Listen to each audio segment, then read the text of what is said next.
to have the Vaishnava panel now, and our first speaker is going to be Graham Flack. Sure. Thank you. And because we don't have very much time, I don't dare express all my deepest gratitude to Rita Sharma for putting on this wonderful conference. And I don't want to take the time to thank Mira and AJ Shingle also for their generosity and also contributing to such an event. And I don't want to thank all of you for being here because I just don't have the time. Okay, good. So we've got that straight. We have enough time. Okay. So in The Pure Fragrance and the Earth Am I, quoting the Bhagavad Gita, intimacy with the divine through nature, Krishna Bhakti Theology. I'm going to go blank here for a little while and just see what I've got here. I put this together while I was, no, you're not supposed to see this. I put this together while I was in a trance, so I'm really not quite sure what's here. But let's see what we've got. So my purpose here is to explore the aspects of theology and practice of Krishna Bhakti and Caitanya Vaiṣṇava, and how its vision may have implications or even some contributions toward our contemporary challenges in promoting environmental sustainability. I'd like to locate this exercise generally in the realm of applied theology, and even within that, locating the study within the very little explored area of Krishna Bhakti ethics. And then even further within this, a look at only a sliver of meta and normative ethical aspects of Krishna Bhakti theology, as it bears upon our conference theme. Can everyone hear me back there all right? Yeah, good. So, you know, the Krishna Bhakti theology of Caitanya is a theology of love. Klaus Klostermaier once wrote, quite a while ago, he described it as a kind of Hridaya Vidya, a knowledge of the heart. Basically saying it's a theology of love. And he said it possesses the most sophisticated, most carefully worked out vision of love for the divine. The theology of Krishna Bhakti values nature and natural phenomena as something divinely precious in an ultimate sense. And this is expanded most powerfully in the poetry of its revelational scriptural writings, and also depicted most prominently in the visual arts of the tradition. I'm going to be utilizing some of those visual arts. The beauty of nature is inextricably tied to divine love in Krishna Bhakti. It's just that simple. There is no separating the two.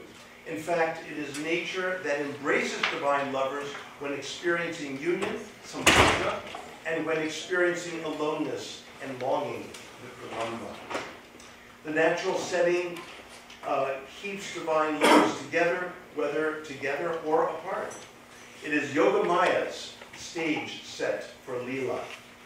It is the one dominant element within Leela that enhances the dynamics within Rasa. Nature in the divine world of the nature in the eternal world of the divine, Leela, embraces divinity. The divine is moved by nature to send out a love call in order to embrace all sentient beings, and then sentient beings perceive the love call in and through all things and return the embrace through a life of seva. So I like this idea of an embrace, a divine embrace. And of course, the definition of love commonly understood is the intensive feelings of affection for another person. But you know, here and I messed up my clock here. There we go, I got it. Okay, good. Here, I'd like to speak of a divine embrace and a human return embrace. And I think all of this is made possible through nature. Nature as we know it in this world, but also nature that metonymically participates in a divine world. So an embrace, on the one hand, is something that connotes a kind of acceptance, a full appreciation of someone or something. And on the other hand, wants to enter more into the mystery of the other. So it's this dual, it's this dynamic sort of dance between one and the other. And I claim that this goes on within the divine and within humans in response to the divine. Let's see here. Yeah, so what we've got here then is, I'd like to just review quickly, again, as a meta-ethical consideration, that the embrace of Krishna is expressed in 4 divine manifestations. The Vishwarupa, the way the divine pierces through the physical world. The Brahman, which is everywhere. Purusha, which is inward. And Bhagavan, which is intimate and personal and singular. The embrace of the divine would be Bhagavan, would be known as Bhagavan. The return embrace of the devotee would be the bhakta, and the love between them, the bhajana. So what is it that embraces the one who embraces all as Bhagavan? It is nature. Amazingly, it is nature, a manifestation of love that conquers even Krishna, the source of divine love. Now, I'd like to show, unblank this. Unblank, thank you. I'm getting a little nervous there. I didn't think the machine was working. Okay, so what we've got here is really 3 things: nature in the background, in the midground, and the foreground. And these are different ways that nature embraces it. And it's so palpably obvious when you take a look at some of these. What do I have? These paintings by B.G. Sharma. And just look at the ways in which nature, this doesn't work, the way nature just engulfs the divine images of Radha and Krishna and mirrors their coupling with birds and with vines and trees and so on. Here, I mean, it's hard to imagine these images without nature. In fact, it's impossible. It's absolutely impossible. So this is nature in the background, but even so, it's so engulfing. This projector turns everything very red.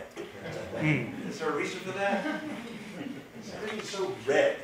Anyway, it's not like this in the original. Or am I colorblind here? It's very red, isn't it? Yes. Yeah. We'll accept the new one, don't worry. Okay.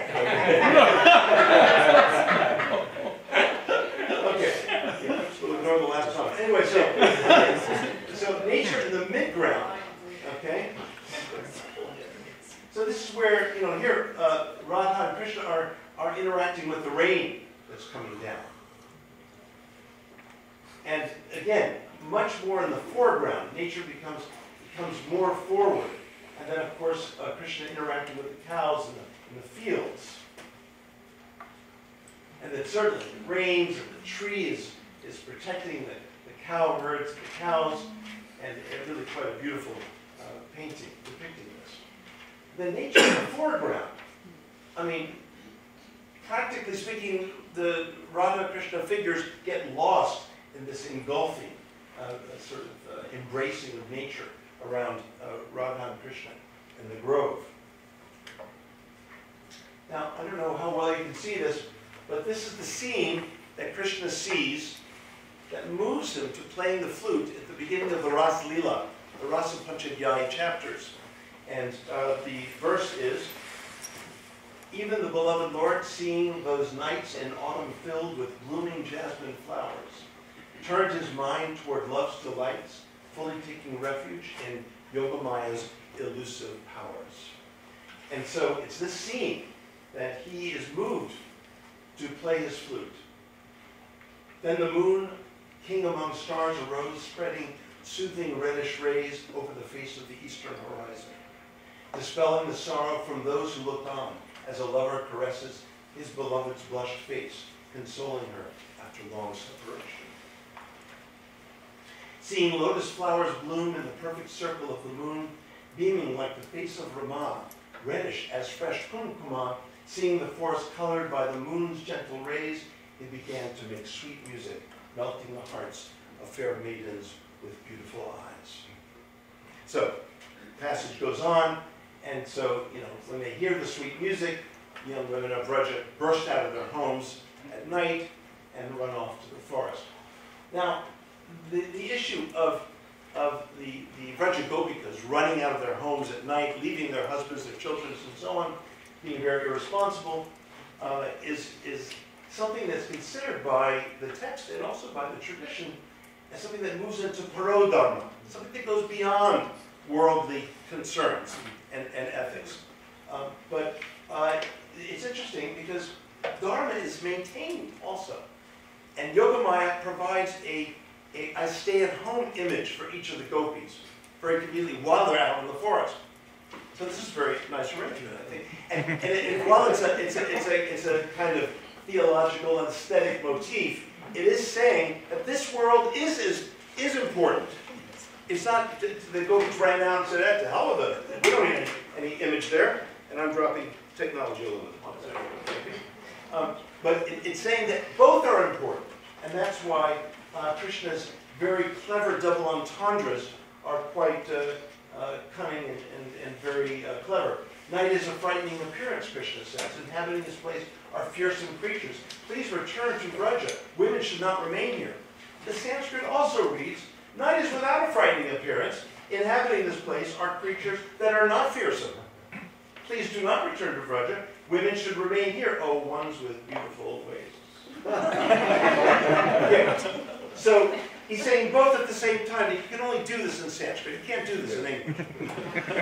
Unless you do it with attitude. But,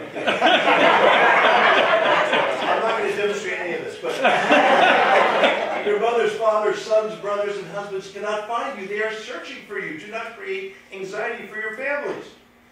Your mothers, fathers, sons, brothers, and husbands cannot find you. Even though they are searching for you, you must not be anxious for your family. Stick around here. First one, go back. Second one, stick around here. While this is very entertaining, it's saying that both are important, dharma and parodharma. This world is important, and the other world is important. And I could go on anyway. We don't have time. Let's see here. So, divine presence in the superlative forms of the nature of this world. I go through here and do refer to all of the I am statements that Krishna makes in the Gita, and thus the title of my presentation, Pure Fragrance in Earth and the Brilliance in Fire am I, and so on. And there are many of these, and I think many of you might be familiar with these already. So in the interest of time, I'll keep moving along. You can see there's quite a bit. And these passages need to be taken seriously. The superlatives of this world are little comparatives of the divine world. Again, affirming the importance of this world. This world is not to be rejected, according to this tradition. One who sees me everywhere and sees all things in me, to such a person I am never lost, nor is such a person ever lost to me. Do you like that translation? Yeah, it's mine. Well, I just wanted to check out first. They didn't like it. Okay,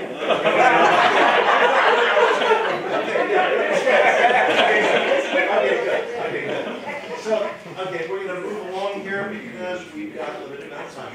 The form of a thing, a form of a thing in this world can be metonymically reflective of its fuller representation in the divine world, while the substance of that thing is changing and thus fleeting. So the forms are important, but the substance is in flux. If the temporary external body is seen by bhaktas as a temple for the divine, along with the eternal self, and if the physical world and the natural landscape within it are thus part of the external body of the divine, then we have a custodial relationship with the outer world as well as the inner world. So to wind this up a little bit, Achintya Vedabheda is the Vedantic formula for this school, and which essentially means the divine is incomprehensibly, utterly different from, and yet not at all different from, the world and sentient beings at one and the same time. 1 minute. Okay, we can handle this. So basically, the divine is felt and experienced as immediately present and yet totally absent from the bhakta at the same time.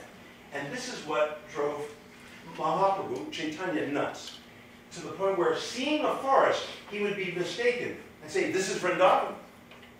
Seeing a hill, he would be thinking, this is Govardhan. Wherever he saw a river, there he would think, this is the Kalindi, or the Yamuna.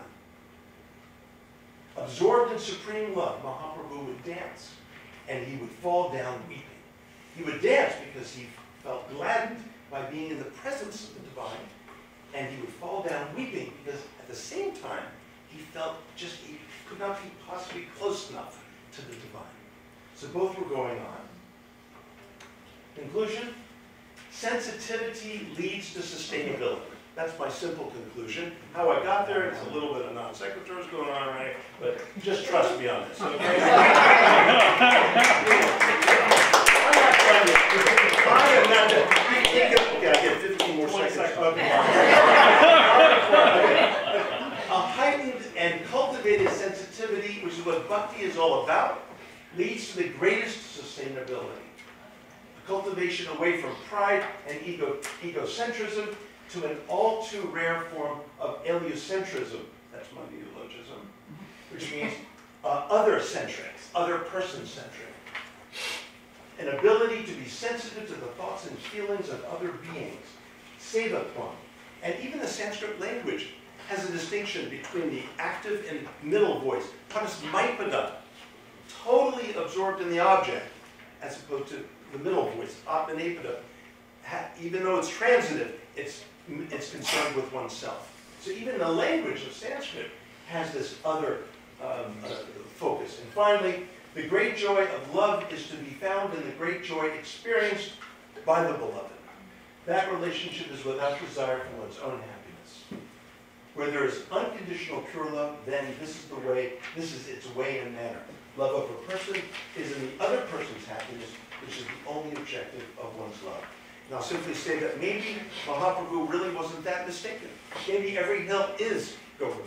Maybe every river is Yamuna. And maybe every forest is Vrindavan. And a bhakta loves nature in this way. Thank you very much.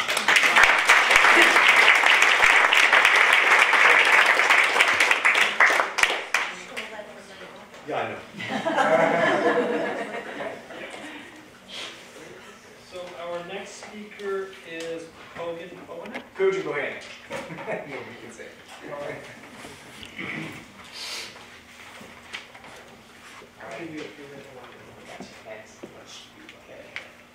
Alright, so first, as is customary, before I start, I want to give thanks to, I said there's 3 people who are responsible for my academic liberation. I'm thinking like academic moksha. And all of them are in the room today. 2 are Mira and AJ Shingal for providing the endowment to found this Center for Dharma Studies. And I'm so grateful and thankful to that because I was on a trajectory for mainstream Indology, and this is just a whole new thing that speaks to my interests and my field so much better. So thank you so much for that. And the others to Dr. Rita Sharmaji. I'm a product of her guidance, really. Whatever smart thing I say today, if I do, you can attribute that to the guidance and the tutelage that I've had and I've been privileged to have under Dr. Rita Sharma. A lot of these projects have come from her inspiration, and I just have to credit her for that and thank her dearly for that. So thank you. Okay, and then, so my project is looking at Caitanya Vaiṣṇavism. That's Gaudiya Vaishnavism, as we're talking about today, and Dr. Shoaib just did a lovely presentation on. Looking at that tradition through the lens of ecofeminist theology. That is, ecofeminist theology is a hermeneutical system, okay? So I make that qualification because I'm not trying to awkwardly fit the Vaishnava tradition into a box where it doesn't quite fit. But what I'm showing is that ecofeminist philosophy is a way of reading. Right? It's a broad rubric that allows for a specific reading. Okay? So for me to unpack a little bit for maybe those of you who don't know what ecofeminism is ecofeminism proposes an intersexual relationship between multiple forms of oppression. That is to say, there's a mutually reinforcing relationship between misogyny, colonialism, racism, violence against animals, and violence against the natural world. We can look at ecofeminist thought as being both a hermeneutic of suspicion, but also providing a foundation for construction as well, too. So coming out of feminist thought, it's kind of easy to see how it could be a hermeneutic of suspicion. And we can look at some of the things that ecofeminist thought tends to critique are things like ontologies that posit a strong sense of self-other relationship, like we might see in modern individualism, hyper-individualism, and American ethos and such. And these kind of strongly stated up-down hierarchies, basically where you create a binary and you create a hierarchy between the binary and devalue one at the expense of other, and how those inherent functions in our language and thought, in modern thought, have led to patriarchy and oppression and destruction of the natural world. But also another main theme in ecofeminist thought is how construction of gender and notions of masculinity contribute to that as well too. And so a lot of this points to the unconscious factors that we see in language as well too. And I have to credit Marty Keel for pointing that out in her book, Nature Ethics. I'm leaning on her ecofeminist theology or philosophy for a lot of reasons, but that's a really important point that she made. So that's how we can see it as a hermeneutic of suspicion, looking for the sources of oppression, being in unconscious ways of thinking, metaphors, and language. But as a constructive mechanism, we can look at ecofeminist thought is seeking to create new paradigms, new metaphors, new ways that we can use language, new ways we can understand gender, and ways that valorize the feminine and the natural world as well too. So that's the basic frame, the lens. Now, how does that apply to the Caitanya Vaiṣṇava tradition is a question. It's an important question. To take up the last issue I was just mentioned in terms of gender, there's not a strong binary gender hierarchical relationship in the Caitanya tradition. As a matter of fact, notions of masculinity and femininity are not mutually exclusive and binary. We can see this in a number of different examples. We say that the Svarup Shakti, the internal essence of Bhagavan, of Sri Krishna, is actually multiplicity. It's made up of a variety of different types of Shakti, one of which is Kaladini Shakti, which Srimati Radharani, who Dr. Schweg showed some pictures of, is an emanation of, right? She's the expression of Kaladini Shakti, which is the Svarup. So this is a very complicated relationship when we talk about the internal essence of a masculine God is actually being a feminized, feminine spirit as well too. But also as devotees, a relationship to the divinity is considered to be one of masculinity and femininity at where the devotee is feminine in relationship to the masculine-ized divinity. And then also Sri Chaitanya Mahaprabhu, who Dr. Schweg was citing, is also seen as the incarnation of Krishna in the Kali Yuga, but both simultaneously as being the incarnation of Krishna, but also Srimati Radharani at the same time, in the same body, as evidenced by his golden hue, and that's why we call him Gauranga. So it's a very complicated, you can't really say there's a mutually exclusive binary hierarchical gender relationship in Chaitanya tradition that the hermeneutics of suspicion and feminist critique might levy. So in that way, it's very compatible. It's also compatible because eco-feminist thinkers often use this metaphor of a patchwork. That is to say, they don't propose that ecofeminism is like a monolithic system. Either you agree to all this or you're out. There's a variety of different methodologies that are encompassed under that,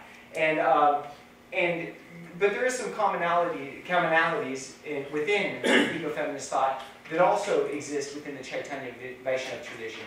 Things like ontologies, I just talked about some things that have to do with gender relationships, but ontologies that involve part-to-whole relationships. There's epistemological assumptions that are very similar. I can't go into a lot of that, but we see within the ecofeminist sort of valorization of the subjective elements of epistemology, as opposed to, is oftentimes stated as a refutation of the strictly objectivist scientism that we see in the epistemic dogmatism that characterizes the modern era.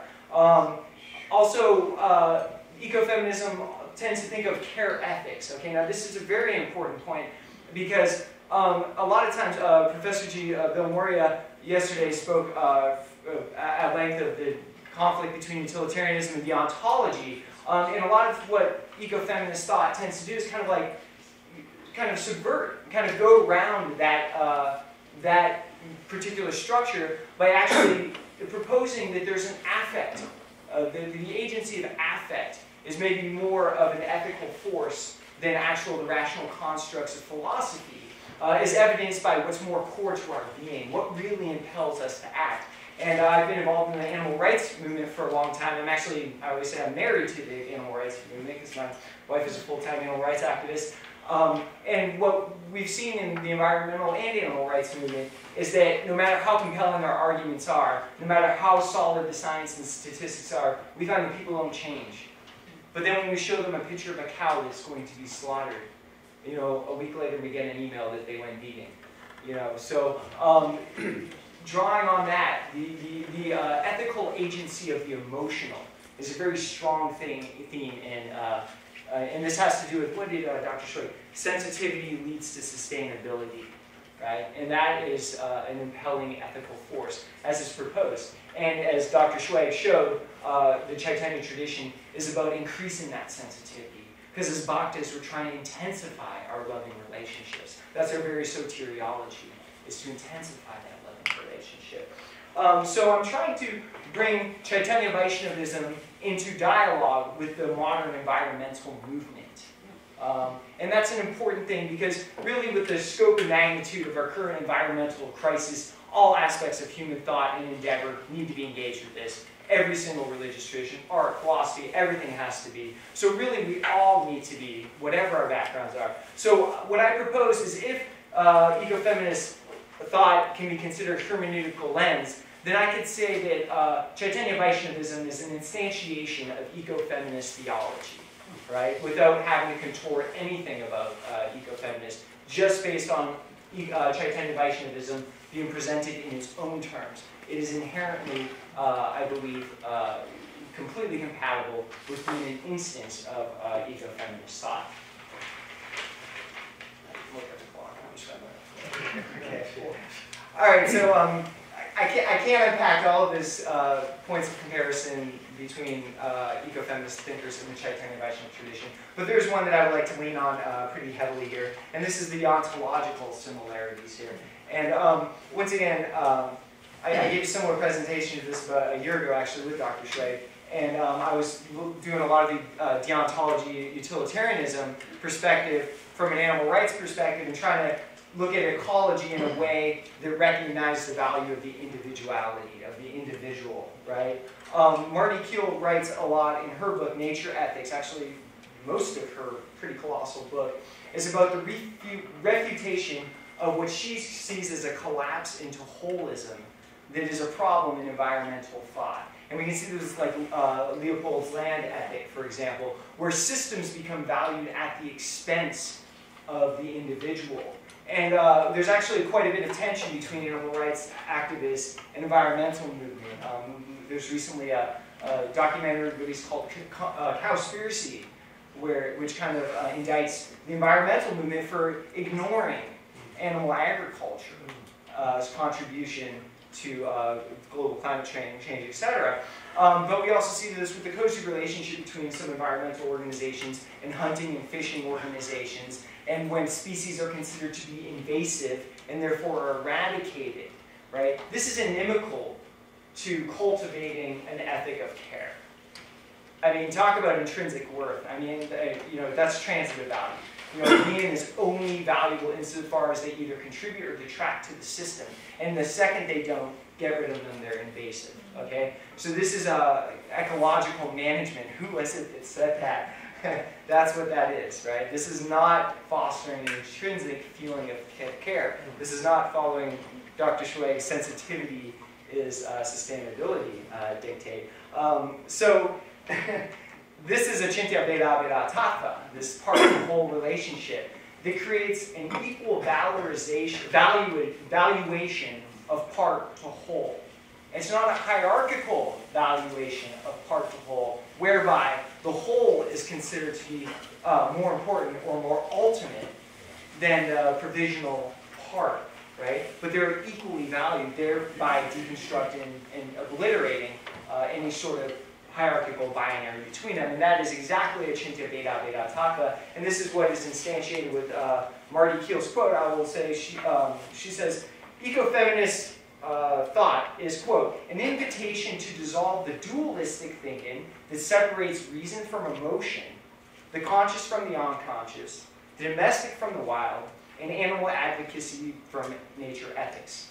It welcomes the larger scientific stories of evolutionary and ecological processes, i.e. holism, but never loses sight of the individual beings who exist within the larger narratives. Okay, now, is Dr. Schweg really nicely laid out for me, that has an implication in our emotional cultivation of sensitivity. The word bhakti actually comes from the root bhaj, separate, right? Separation and individuality is essential, according to the Chaitanya tradition, to cultivate loving relationships. You must have the dynamic between lover and beloved, between sambhoga, of coming together with your beloved, but also vipralamba, the separation, the intense paradox that creates, that Dr. Schweig so insightfully pointed out, that Sri Chaitanya Mahaprabhu was constantly completely immersed with God as revelation, God is completely absent, and felt that him. We see that very strongly in Shikshastakam, right?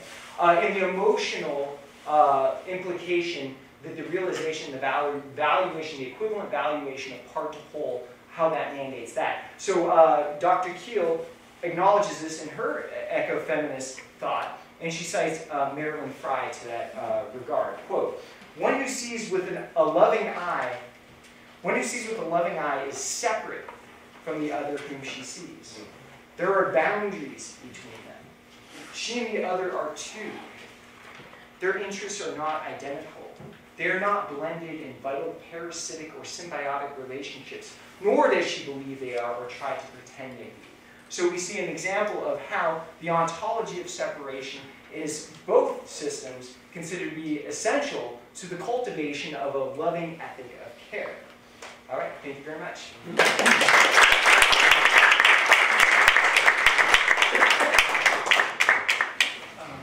Our next speaker is Ravi Gupta from Utah State University.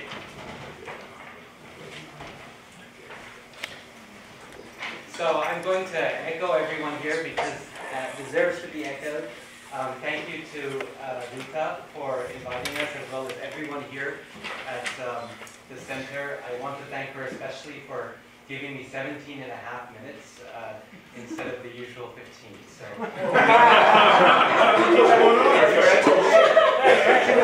No, we already okay. She actually gave me 18, but I'm going to take 17 and a half. Oh, isn't that gracious, sir? No, Yeah. It starts when I start. Now it's 18.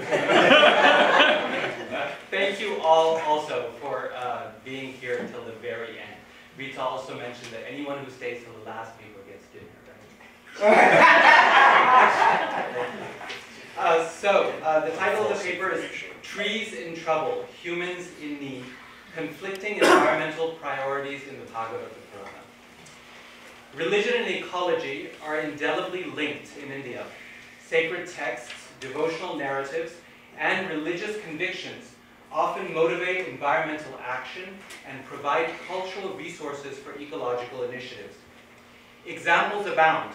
M.C. Mehta, the famed attorney who fought Ganges pollution, the Chipko anti-deforestation movement, or the Rajasthani Vishnoi community's ecologically aware practices. All of these actors are deeply motivated by values that are grounded in sacred texts and devotional traditions. It would be unjustified to claim that Hinduism or any other religious tradition is inherently environmentally friendly, for a religion's ecological impact is a result not of some absolute theological measure, but of the individual interpreters who wield its manifold doctrines, practices, and histories. For this reason, it is paramount to mine a tradition for theological resources that can support sustainable ecological relationships. This is indeed what happens on the ground.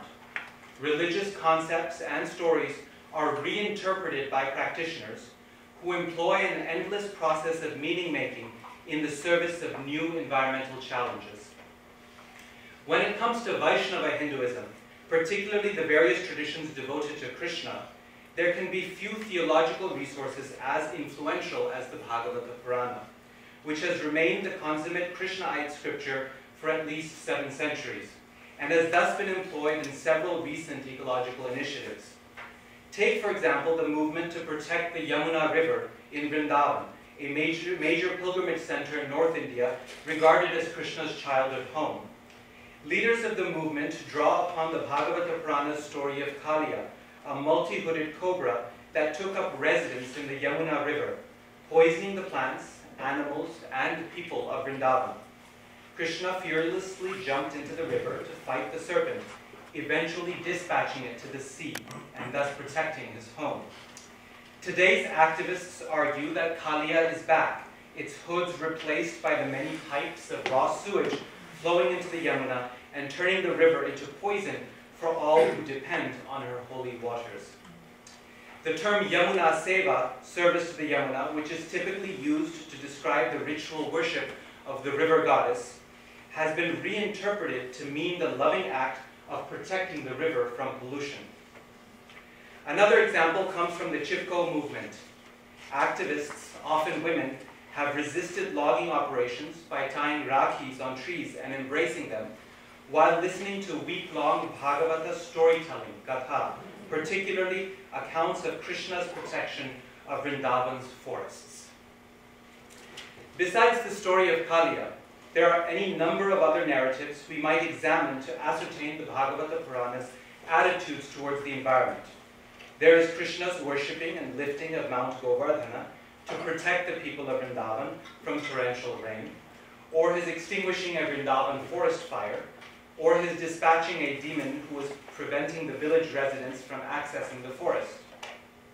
Outside Krishna's narratives, we might consider the story of the demon king Hiranyaksha, who cast the earth into the cosmic waters, causing Vishnu to appear as a boar and lovingly lift the earth from the ocean depths. There is King Prithu, who threatened to kill the earth goddess because she refused to supply food to the people and animals of the world.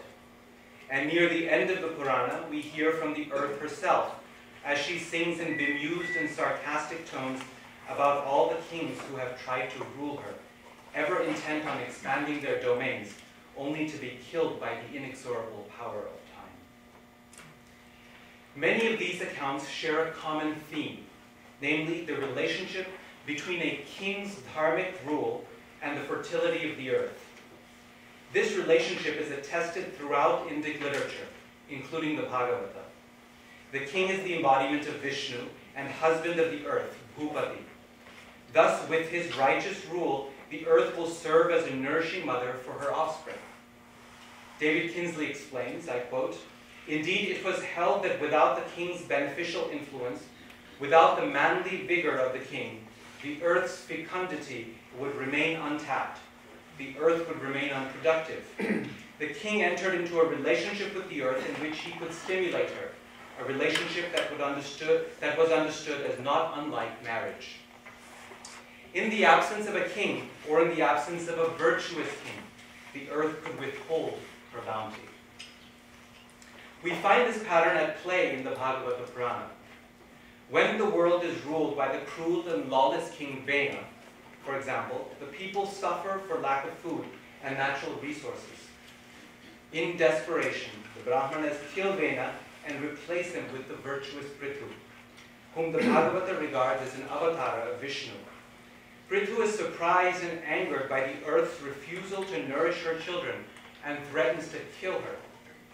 The earth assumes the shape of a cow and flees Prithu's arrows, only to eventually give up and seek his protection. She then reasons with the king, saying, in essence, "I was being exploited and misused by the terrible Vena, and so I withheld my bounty. Even as a cow's milk dries up when she has no caretaker and no child. Now that you, the righteous Prithu, are ruling, you can milk me and receive what you need." At that point, all types of beings in the world, humans, animals, trees, gods, and demons, transform their respective leaders into calves and milk the earth for what they need, whether it be grain, soma juice, or liquor. The point is clear. Dharmic leadership brings about the earth's flourishing. The earth flourishes not despite human cultivation, but because of it. And even as a cow flourishes when she is domesticated. The connections between earth, cows, and female gender roles are strong and abiding in the Bhagavatam. When cultivation turns into exploitation, however, Vishnu is compelled to intervene. Whether it be because of Hiranyaksha's aggression toward the earth, which led to the boar avatara, or Vena's misuse of nature's bounty, which prompted Vishnu's appearance as Prithu. In other words, one finds two patterns at work in these narratives. The first is the dharmic king and the earth working as a cooperative couple to provide abundantly for human beings and animals.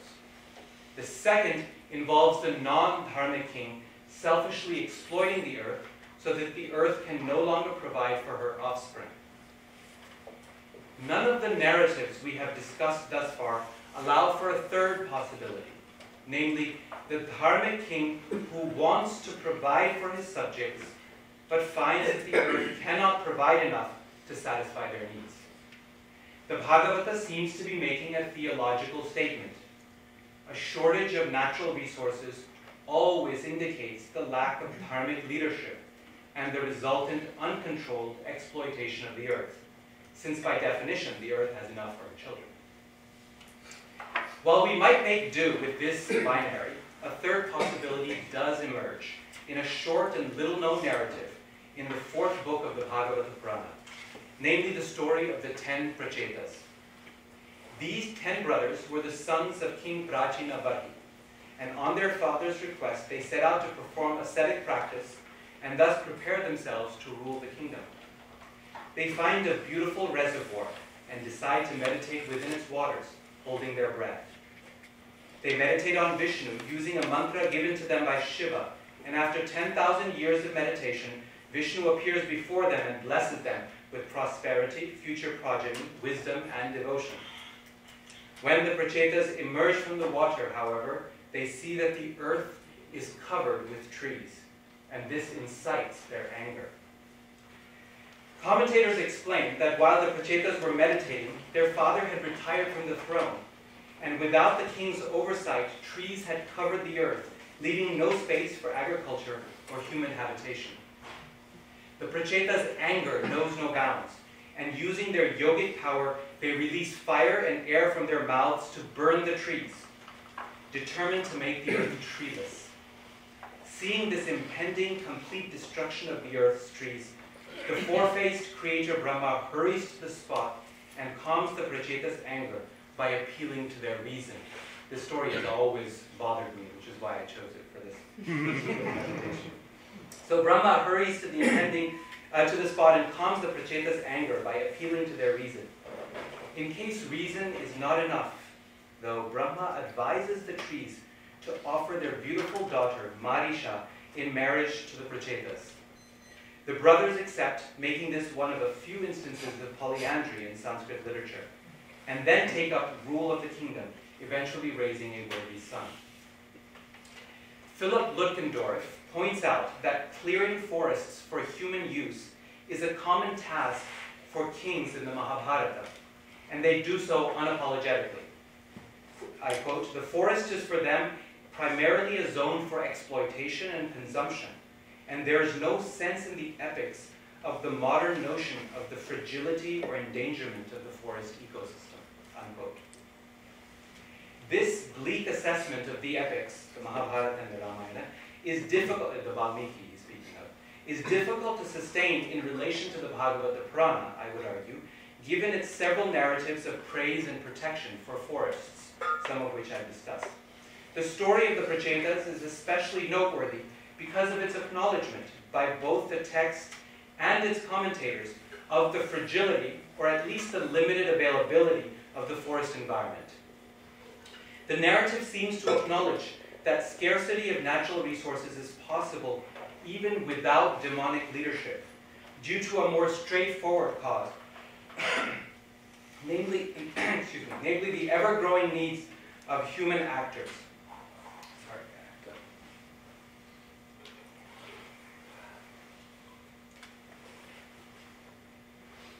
The situation here is substantively different from others we have discussed. The Pracheta's action was not motivated by overt selfishness, as in Hiranyaksha's conquering of the earth, nor was the food shortage caused by the earth's defensive withdrawal of its resources, as in the case of the tyrant Vena. Rather, the earth was simply flourishing in a way that made human habitation difficult, and the Prachetas got carried away doing what kings are meant to do, namely provide space and facility for their subjects to flourish. The problem is one of balancing the genuine, if somewhat overblown, competing needs of humans and other living beings. Indeed, the story of the Prachetas is significant not only for the way it frames the environmental problem, but also for the type of solution it offers. Here, the earth is not treated simply as an object of veneration, nor is it depicted merely as a passive target of exploitation. Rather, the earth, and particularly its trees, are given agency and voice in the narrative, as persons who display intelligence, negotiate their needs, and struggle for their survival. As David Haberman has shown in his book, People Trees, the acknowledgement of personal agency, autonomy, and intelligence in trees is a widespread facet of Hindu traditions from Puranic times to the present. The Bhagavata's assertion of personhood for trees aligns well with its Sankhya theology, wherein material nature, Prakriti, is regarded as active, dynamic, and adaptive matter that is animated by numerous individual Purushas. Indeed, in its discussion of the creative process in Book 3, the Bhagavata lists trees as the first creation by Brahma, and immediately accords to them both consciousness and feeling. Although trees are, quote, mostly in darkness, they seek life upward and have feeling within. Haberman argues that the, quote, common sense divide between humans and non-humans that is characteristic of post-Enlightenment Western cultures makes little sense in the context of widespread Hindu tree worship, where the question, who is a tree, is far more appropriate than what is a tree. I quote from Haberman, such conceptions as animism and anthropomorphism are implicated in a modern Western cultural construction of nature that sets a firm boundary between the human and non-human. The cultural construction of nature in Indian society has resulted in much greater continuity between the human and non-human, which are both regarded as parts of the same whole, unquote. While the Pracheta story does not involve veneration of trees of the type documented by Haberman, something equally significant happens: marriage with trees. The Bhagavata here bridges the boundary between human beings and the natural world through one of the most effective means of boundary blurring in Indic traditions, intermarriage. To be sure, this is not a case of tree marriage of the kind that Vijaya Nagarajan discusses in her article on the embedded ecologies of Tamil village life. In the contemporary Indian context, tree marriages are mostly done in order to redirect human suffering onto a tree. The bride or groom marries a tree to, say, prevent malefic astrological influences from affecting a future partner, or to have the tree absorb the unfortunate karmic forces that are preventing the bride or groom from finding a suitable match. In the case of the Prachetas, however, their wife is the tree's adopted daughter, a young woman born from the union of the sage Kandu and the Apsara Pramlocha, but then abandoned by them and raised by trees. Nevertheless, the text makes it clear that the trees regard her as their daughter, Duhitaram, and this position is not lost on commentators.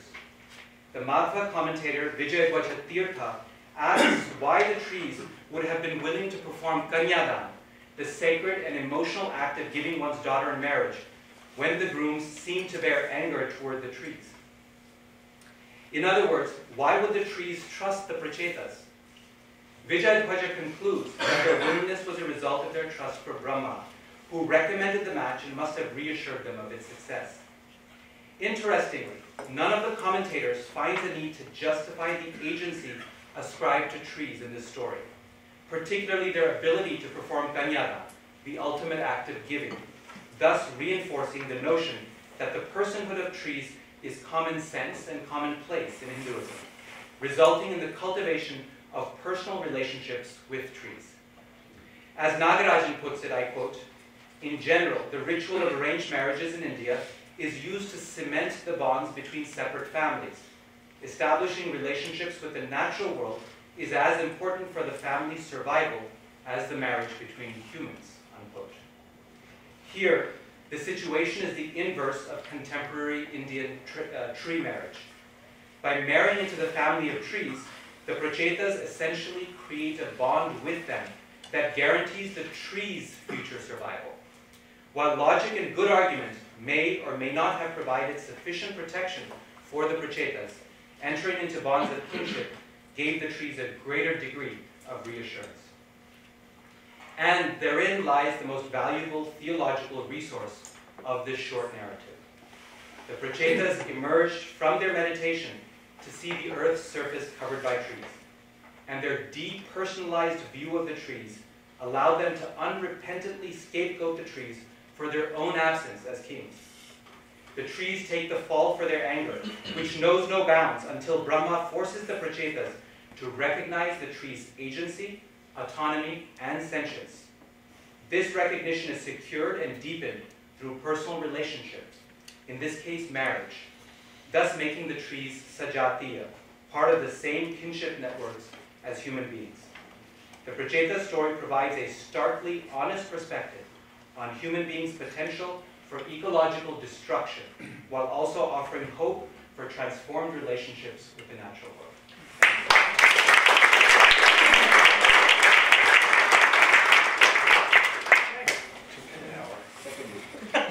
18 and a half. Our last speaker is Gopal Gupta from Florida Gulf Coast University. Yes, if you have not noticed, we are brothers. It's a pleasure to be here. Once again, I also would like to thank the organizers, Vijay Sharma, and all the others who have made this wonderful event possible. Again, just mentioning something that quite a few people have mentioned, that this is a conference that I've been very entertained away throughout the last 2 days. Every paper has been very engaging. So my paper focuses on, you could say, the philosophical, sort of metaphysical ideas of the Bhagavad Purana. And particularly it focuses on this idea of Maya, because Maya is my area of research. I did my dissertation on the idea of Maya in the Bhagavad Purana. So this idea of Maya, and specifically that term, what does that mean, particularly in relation with ecological, environmental discourse, and now sustainability, is something that interests me a lot. So I'll just get started, and then you'll see. Scholars have often criticized Hinduism for being an ecologically unfriendly religion due to being too otherworldly and indifferent toward the natural world. According to Hindus, they argue, the natural world is simply Maya, ephemeral, illusory, and unreal. The Bhagavad Purana, for example, features over 60 passages that reduce the material world to nothing more than a passing dream, a svapna. Meanwhile, other scholars have tried to correct this image by pointing to passages in Indian sacred literature that highlight the divinity of nature, as well as Hindu rituals that involve worshipping the earth, plants, animals, trees, water, sun, and sky. I will try to argue, however, that both the scholarly criticisms and the responses are problematic for two reasons. First, these discussions often assume that a religious practitioner's beliefs concerning the world and environment directly correspond to her attitude toward and treatment of the environment. Secondly, the scholarly criticisms and responses are based on a narrow interpretation and understanding of the concept of Maya. The word Maya has held a variety of meanings in Indian sacred literature. This paper focuses on the concept of Maya found within the Bhagavad Purana. The Bhagavad provides various understandings of Maya and the world, and this paper explores resources in the Bhagavata that may be useful for developing a Vaishnava eco-theology. The Bhagavad developed from a complex set of religious influences at a time when the protagonists of each darshan were in much conflict with one another, and it is quite likely that it arose partly as a response to this theological turmoil. In its opening pages, we find the sages of the Naimisha forest requesting Sutta to reconcile divergent theological viewpoints. Scholarship on the Bhagavata has shown that the text synthesizes themes from earlier literature and presents refined versions of them. Many of its ideas on nature and divine agency are deeply rooted in texts as old as the Vedas. The Bhagavata draws from previous scriptural texts largely because it finds threads of truth in all of them. It claims just as a single object possessing many qualities is perceived in different ways by the senses, so also Bhagavan, God, is perceived by the different paths described in the scriptures. Given the context of the Bhagavata, I will now examine 3 different ways in which the Bhagavata presents Maya and the world, drawing from Vedanta, Sankhya, and Pancharatra Tantra traditions. The word Maya appears 593 times in the Purana, yes, I'm counting, and takes on a variety of meanings. This study also demonstrates that a reader cannot assume that a text presents a singular conception of nature and the world. Nature and conceptions of nature are inherently multivalent, foundational, and complex. In the Bhagavata, the world of Maya is often portrayed in relation to living beings, who find themselves caught up in the world's pains and pleasures. Maya mohita, Maya sukha. The Bhagavata says, what can those whose minds are bewildered by Maya not forget? After all, this entire deluded world has consistently forgotten its own self. This is the first and most common meaning of Maya in the Bhagavata, with over 120 instances. As with most Indian literature, the Bhagavata employs metaphors to explain its doctrines, and the dream experience is the primary metaphor used to describe the world of Maya's elusive power, as it appears well over 60 times in the Bhagavata. The Bhagavata is certainly not unique in selecting this metaphor. The Vedas and many Upanishads, such as the Katha, Kena, and Chandogya, appeal to their readers in the following ways. Tamasi ma jyotir gamaya. Do not stay in darkness, come to light. Utishta, get up. And Jagrata, awaken. The Bhagavata draws a homology between the fall of the Atma and Maya and the dream experience. Just as a person who is asleep identifies with his or her dream body, so also the Atma, under the influence of Maya, identifies with the body and world made of matter. Freedom from the spell of Maya and the revival of spiritual insight is often compared to awakening from a dream. The imagery of the dream suggests that Bhagavan, who is regarded as the highest Brahman, Parabrahman in the Bhagavata, is the underlying ground of all phenomena and the unchanging basis of the dream world. The world is not regarded as a dream because it is unreal or inexpressible. Rather, it is a dream or reflection in the sense that it is temporary and its existence depends upon Bhagavan. We see that in this context, the Bhagavata devalues the material world as temporary, tricky, and magical, as well as distracting and meshing and deluding to the self. Yet, the second way the Purana is fond of describing Maya is as creative power and the world, using words such as Maya Matram, Maya Maya, and Maya Guna. Maya is an energy responsible for manifesting Prakriti and the elements that constitute the plurality of the universe's bodies and minds. Maya appears 110 times in this context in the Bhagavata. The Bhagavata uses the words Maya and Prakriti interchangeably, often referring to the qualities of Prakriti as Maya Guna, and Maya itself as Guna Mayi. By identifying Maya with Prakriti, the Bhagavata, which is primarily a Sankhya text, suggests that Maya is a positive force. In Sankhya, Prakriti is seen as mother. Although she ensnares the soul in an elusive dreamlike world, her purpose is to ultimately lead the self to freedom, Kaivalya. Sankhya views Purusha as a fundamental existence and views Prakriti as a compassionate mother who provides to Purusha everything needed to understand his true nature, distinct from Prakriti. Prakriti manifests herself out of compassion for Purusha, just as a mother's milk is produced out of compassion for her child. The Bhagavata, being the Sankhya text, applies this same meaning to Maya in its text. And this is actually embedded in the word Maya itself. Scholars generally derive Maya from the verbal root ma, meaning to make or to create. Honda, Manir Williams, and P.D. Shastri regard this meaning as a specification of the general meaning of ma, to measure. According to this derivation, Maya becomes that by which a thing is measured. Miyate anaya iti. Thus tying closely with an understanding of Maya that, quote, that elusive projection of the world by which the immeasurable Brahman appears as if measured. This is no doubt a later etymology of the word, as the earliest usage in Maya and the Rig Veda is in connection with making or creating. O'Flaherty points out that Maya creates things as a mother would do. The Sanskrit word for mother, matar, is derived from the same root. By identifying Maya with Prakriti, the Bhagavata underscores its conviction in the temporal reality of the world.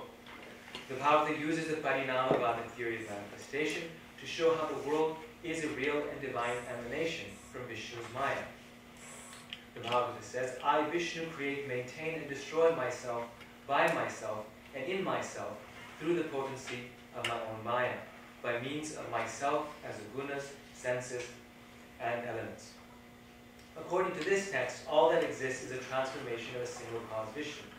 The Bhagavata holds the view that the world and living beings are real transformations or manifestations of a single principle, just as a spider's web is a real manifestation of the spider. The Bhagavata's scheme for the manifestation of the 23 elements begins with Mahat. Mahat meaning great one, is produced when Prakriti and the Purushas unite. And it is from this union that creation begins. From Mahat appears the Ahankara, literally meaning the I maker. Ahankara therefore allows the Purusha to cognize and identify a material self. It is the ego. Ahankara is the source of the 22 remaining Sankhya principles, the mind, intellect, senses, and the earth, the water, fire, air, and ether. The fact that the world emanates from Ahankara implies that the world and all of its elements are created for no other purpose than to serve the Purushas. So in the Sankhya system, we have Prakriti, then we have Mahat, then Ahankara, and all the other principles are coming out of it. So it serves for no other purpose than to serve the Purushas. This has led some scholars, such as Michael Burley, to believe that Sankhya philosophy is inherently non-realist, non-cosmological, and idealist in nature.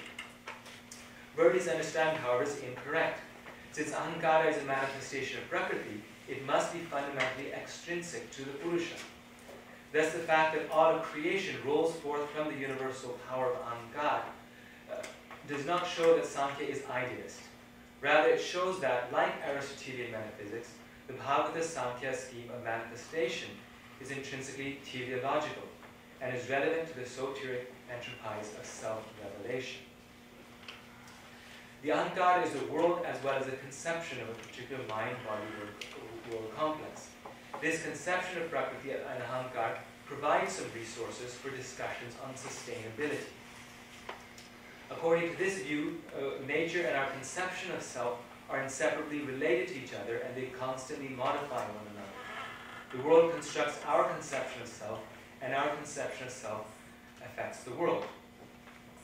In the same way, we could draw this a bit further and say that if the world is Ahankara, that may imply that sustaining nature will sustain us, and sustaining ourselves will sustain nature. Unless we care for nature, we cannot care for ourselves, and if we cannot care for ourselves, we cannot care for nature. And in this sort of point, I'm sort of reminded with what Rita Sharma had mentioned at the beginning of this conference, that how sustainability is now talking about how unless you care for human beings, unless there's sort of a standard of human life, then human beings will not care for nature, as, for example, as in cases of war-torn countries. So this is quite interesting that there's sort of this relationship between the self, Ahankara, the conception of self and nature, and how both of them are virtually the same thing in this Sankhya idea. Contemporary Hindu ecofeminists such as Vandana Shiva have tried to draw a parallel between the notion of Prakriti and the Western idea of nature. Nature's Prakriti is inherently active, a powerful productive force in the dialect of creation, renewal, and the sustenance of life, she says. However, Lance Nelson has pointed out that unless Hindu theology itself reflects this understanding of Prakriti, any attempt to make Prakriti a locus of ultimate concern or resource for ecofeminist thinking will not be authentic. Nelson observed that unfortunately, Prakriti is everywhere in Hindu theology regarded as unconscious matter, jada or achita, devalued in relation to conscious spirit, that is Purusha, Atman, Jiva, and so on. This observation may hold true for classical Sankhya, Yoga, Advaita Vedanta, and other theologies.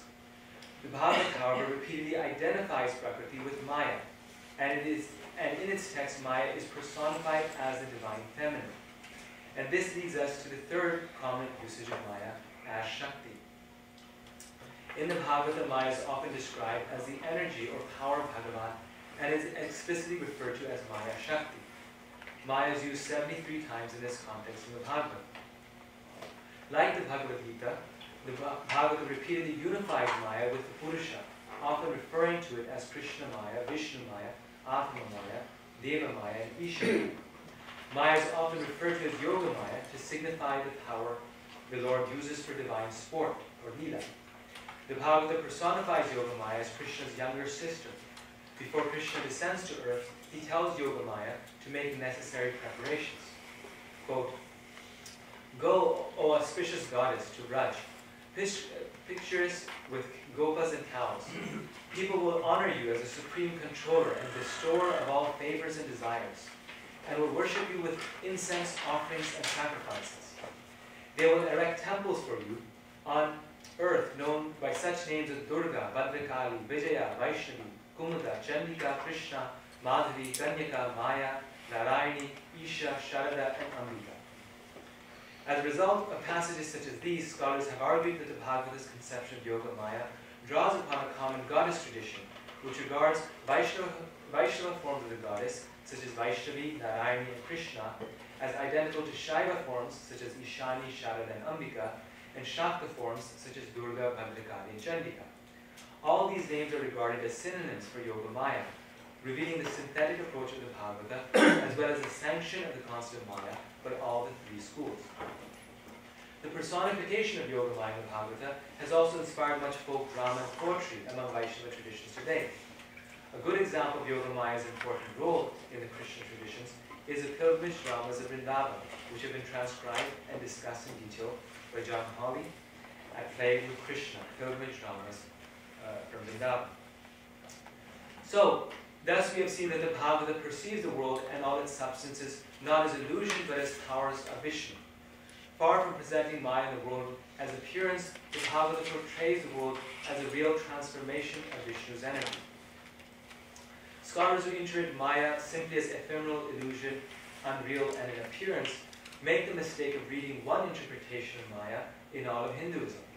They fail to take into account other interpretations and understandings of Maya that in literature. In 1967, Lynn White made the mistake of applying one interpretation of one passage from the Bible to all of Christianity. We must be careful to avoid making the same mistake with Hinduism. The Bhagavata conception of Maya as Shakti, power, or Prakriti, mother, provides a rich array of resources for environmental discourse in Hinduism. At the same time, we have seen that the Bhagavata tempers a sacralization of nature. Although Prakriti is the power of Vishnu, the manifestations of Prakriti are temporary and unsatisfactory in relation to the divine world, Vaikuntha, and the divine body, Vaikuntha Murtaya. Quote, "Bhagavan, the Supreme Person, who is known as Brahman, is eternally blissful, free from sorrow, and in his presence, Maya vanishes as if ashamed." The Bhagavata repeatedly urges its readers to see the world of matter as a temporal and temporary place, with a beginning and an end, which the self experiences for only a short duration of time. The Bhagavata believes that the self's association with nature is a necessary step in its spiritual evolution, and is therefore permitted but not desired by God. Quote, "Your Maya carries on the creation, preservation, and destruction of the universe for the progress of the jivas, though not desired by you for your own sake." When the self remembers its eternal relation with Vishnu and takes refuge in him, he or she breaks out of the bonds of Maya, and after death returns to its home beyond matter. Thus, the Bhagavata provides various understandings of the world. Vaishnava theologies must take these understandings into account when developing an environmental theology. The Bhagavata's recognition of the temporality of human life and nature does not necessarily inhibit ecological responsibility. The goal of spiritual practice may be to transcend the world of matter, but while living in the world, the Bhagavata encourages its readers to live in harmony with the earth, for the earth is a power Shakti of Vishnu. The Bhagavata is full of messages that suggest that the ideal life is one that embraces nature, as we have seen. The framed narratives of the Bhagavata are set on the banks of the river Ganges and in the forest of Naimisharanya, where the sages live. The Leela of Krishna in the 10th book take place in the idyllic forest of Braja, and Krishna tells his father Nanda Maharaj that he prefers to live in the forest. Quote, "Cities are not for us, Father, nor are inhabiting countries, villages, and homesteads. We are forest dwellers, living in the forests and hills."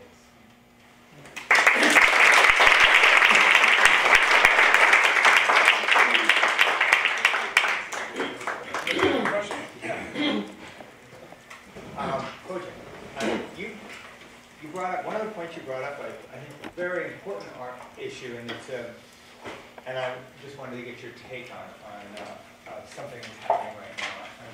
I'm from Hawaii, and there are a lot of introduced species there. You talked about introduced species and how I think you critique those who want to maybe get rid of introduced species, right? So there used to be several dozen indigenous varieties of birds, and somebody introduced minor birds about 100 years ago, and they're totally wiping out the indigenous, because the indigenous birds are totally nonviolent. They don't interact with, I mean, they each stay in their own location. Minor birds are coming in and taking over. How would you address that? What about the invasive species of humans? How would you address that? I didn't ask. I mean, I didn't pose the situation you said. I'm just saying that the presupposition is that somehow they're there for our management and our manipulation. Of course, the preservation of the system is absolutely important. And you can even see in like Tom Regan and some animal rights theorists who posit a strong sense of individual rights. They do posit instances whereby the needs of the many, to quote Dr. Spot, may outweigh the needs of the few. And there are certain situations. Now, animal rights activists have done a lot to look at these types of situations and propose alternatives. I can't cite specific examples how they might do that. Actually, this is much more my wife's realm of expertise. But there are different ways of removing species and things like that. That, you know, I'm not an ecologist, but what I would posit is that it's important to look at those beings as individuals and with inherent worth, and to care about them, and to try to proceed from that, instead of just looking at them as their instrumental value to the system. And whatever the solution is to that, even if it does mean, you know, extermination or something to that, there should be a certain lament behind that. I mean, there should be a certain sense of failure behind that, if that was. Just the same way there's a certain sense of failure if there's a war. You know, war may be necessary, but there is a failure in that. We failed in our imagination, we failed in our diplomacy, we failed. So there should be that sort of sense of lament, just in order to keep that sense of care, right? But also, if you start with that assumption, instead of just from the vantage point of the system, and then looking at the individual insofar as their instrumental value contributes to that system, then it's a lot harder to just go ahead and eradicate and pull the trigger on individuals, because you're starting off from the presupposition that their value, their life is worthwhile, and that you care. And it's that intensification of the care. Again, Dr. Schweig said, sensitivity leads to sustainability. I mean, that principle of just starting from the fundamental axiom of sensitivity. But if you start with that assumption, you're going to be much more likely to find creative situations. Yeah, sterilization, you know, things like this. I agree with so much of what you're saying, but I think what it does is it poses those of us who are on that way of thinking to other things, bacteria and virus, because they are also alive. Let's go to the next question.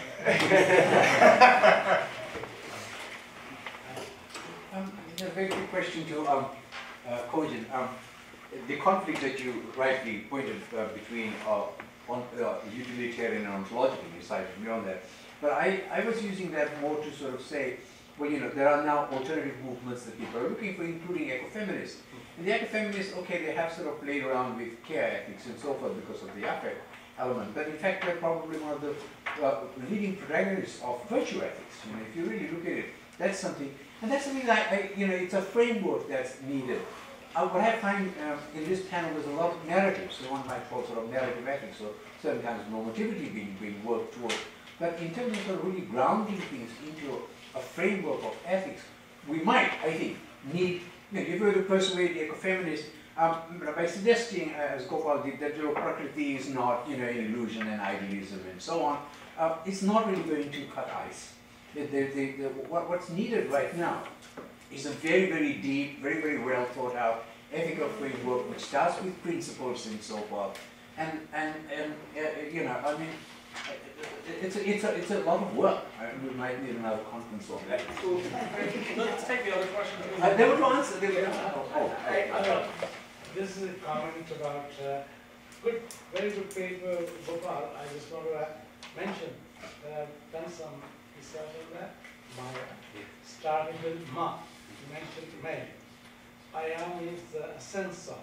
So I call it Maya as the essence of measurement. So where it is measurement is the equation is, I'm talking about physicists, Ishvara plus Maya is equal to Brahman. That's the starting point, because when you want to make it infinite Brahman, which is non-description, into a finite Saguna Brahman, then you need Maya. And that is example given by Adi Shankaracharya on the description to the king had 70 elephants, how to divide between 3 sons. And he gave a beautiful example of making it intractable something into attractable. You first. I think both points are very valuable. Ideas and conceptions, like you're saying, have their limitations. So, and I sort of start with that caution that whatever ideas of nature or conceptions of nature might be, it won't. It may not change. It may not cause some environmental change. Yet at the same time, you could say our conceptions and ideas regarding the world obviously influence our behavior. So my sort of main, you could say, effort was to look at the diversity of you could say, understandings of mind, the world, and the tradition. Could I add that in response to Bill Moria, that a lot of my position actually comes from the trenches more than the ivory tower, and what you see when people are going vegan, when people are changing their behavior, oftentimes it's not, I read Peter Singer, and now, I mean, that's, I don't know if I've ever heard that. Have you ever heard that? Well, we don't hear that very often in different circles. Very different circles, I suppose. But really what is compelling people is they'll see a video or they'll watch something that really tells a narrative and a story and appeals to affect much more than rationality. Now, I'm not going to say that rational constructs are can just be thrown away, because I think it's important that they work in tandem. But I will say, and I will agree with what some of the ecofeminist thinkers, is that affect is more central to our being in the sense that it impels us much more in a way that rationality does. And we tend to actually rationalize. We use our rational mind as a subservient to our own pre-existent emotional predilections as well too, and that's more likely how we're going to use doesn't necessarily rational lead to behavior. Affect doesn't necessarily. I know dozens of people that became vegetarian from reading Singer. Dozens. It may happen. I'm not going to say it doesn't happen, but most of what we see is a lot of the emotional. Yeah, I want to tag along with a similar issue where it comes to ultimately when we're talking about the scriptures and certain rituals that come from it in various religious traditions. Clearly, even when the believers are performing those rituals, the connection with protecting or seeing nature as alive, there is a disconnect. We all know that, right? So whether, in the morning I do Tulsi Puja, but at the same time destruction of trees, or whether I do wudu 5 times a day, but water then isn't necessarily on the forefront of me protecting and cleansing that at all times. So one of the major disconnects, do we find, even whether it's the affective domain or within the rational domain, a certain bridge that needs to be crossed over, which is a very important part and perhaps a whole different a day associated with, that. But I was particularly interested with Ravi and Gopal's paper, if you have any inclination of what that bridge might be. I think that's the $1 million question. I got my million. The fact that thousands of people worship the Yamuna and the Ganga and yet are at least indifferent, if not complicit, in the pollution of the river, I think that is a great challenge. My argument, however, is that if we are going to translate it into action, then narrative theology needs to be a big part of that. In other words, this is a resource for that purpose. I don't know what the full solution is, but I'm a philosopher at heart. That's the beginnings of my academic training. But I've come to recognize the fact that narratives and narrative theology is crucial if we're going to translate it into action. That's music to my ears as a literary scholar.